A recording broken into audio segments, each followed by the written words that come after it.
ഇറച്ചി മീനില്ലാതെ എനിക്ക് ആഹാരം കഴിക്കാൻ പറ്റത്തില്ല. ഈ പാത്രത്തിൽ എന്നതാ? പച്ചടിയാ. അച്ചടിയാ? ഇതിലെന്നതാ? അത് കാളൻ. കാളിയും പോത്തൊന്നുമില്ലേ? വലിയ കാര്യത്തിന് ജനിച്ചിട്ട് അച്ചടിയും കാളെന്നല്ലേ കൊണ്ടാക്കി ബഹളം. നോൺ വെജിറ്റേറിയൻ കഴിച്ച് ശീലിച്ചോളാം ഞാൻ.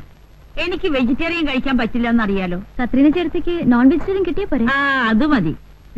അങ്ങനെ അങ്ങ് ശീലിച്ചു പോയി. ഞാനേ മേജർ സുധി സിംഗിന്റെ വീട്ടിലെ കോക്കിയായിരുന്നു. അന്ന് എന്തൊക്കെ ഐറ്റംസ് മേം സാബിന് ഉണ്ടാക്കി കൊടുക്കാന്നറിയാമോ? ചേട്ടത്തി, അതൊക്കെ ഇനിയും പറയാൻ സമയമുണ്ടല്ലോ.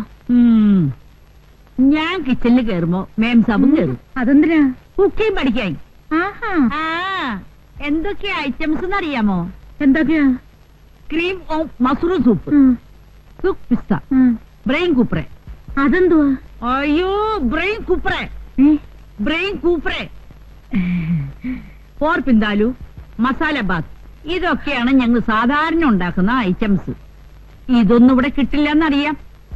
എന്തെങ്കിലും ഒന്നും വായിക്ക് രുചിയായിട്ട് കടിച്ചു വലിക്കാൻ വേണ്ടേ? കടിക്കാനൊക്കെ വഴിയുണ്ടാക്കാന്നേ. ചേട്ടത്തി താഴോട്ട് ചെന്നേ, അവിടേക്കൊന്ന് തുടയ്ക്കണം. ഞാനില്ലാതെ ഇവരൊക്കെ എങ്ങനെ ജീവിക്കേണ്ട കർത്താവ് ശോമിശിയായേ? എങ്ങനെയുണ്ട്? നീ ഇതിനെ എങ്ങനെ സഹിക്കുന്നു? വേറെ ആരെ കിട്ടാനാ? ഇച്ചിരി വർത്താനും ഭരണവും ഉണ്ടെന്നല്ലാതെ വേറെ കുഴപ്പമൊന്നുമില്ല. റോയിച്ചന്റെ അകന്ന ബന്ധത്തിൽപ്പെട്ടതാ. അയ്യോ, റോയിച്ചൻ ഇവിടെ എന്നെ എടുക്കുവാന്നോ?